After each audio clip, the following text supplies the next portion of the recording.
来伫这个台南有在地女大学生伫社群平台发文章，讲伊自细汉食到大汉的传统美食轮骨饭，竟然有袂少外地同学拢捌听过，互伊感觉真意外。啊，有头家人出来解答咯，讲南部的轮骨饭应该就是北部的软骨饭，只是称呼无共款。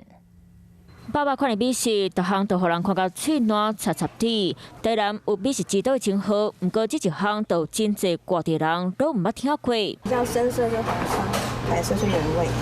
烧好的白饭有真侪主菜含配料，我近看这主菜无像肉片，嘛无像排骨，这到底是什么肉呢？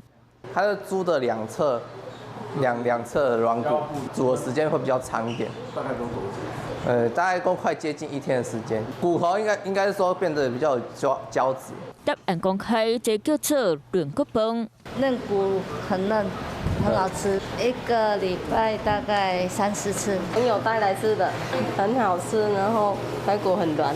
因为炖真久，这包食落嘴内随化开，有啥人上爱食这味？ 大学生伫咧社群顶铺文，讲敢若有台南人才知影的轮骨饭，需要真侪民众对咧怀念。忽然讲，自细汉食到大汉，一礼拜一定要食一摆。厝里的人惊囡仔咬着，卖定定家己北部。其他所在可是无看过轮骨饭。啊，北部人讲，这应该就叫做软骨饭。软骨饭跟嫩骨饭有什么不一样？其实它是一样的意思，只是就像卤肉饭跟那个肉燥饭，口感像那个筋。 有点像牛筋。软骨饭本正是在地人知，即马是更加侪人知。生意若愈好，头家是笑嗨嗨。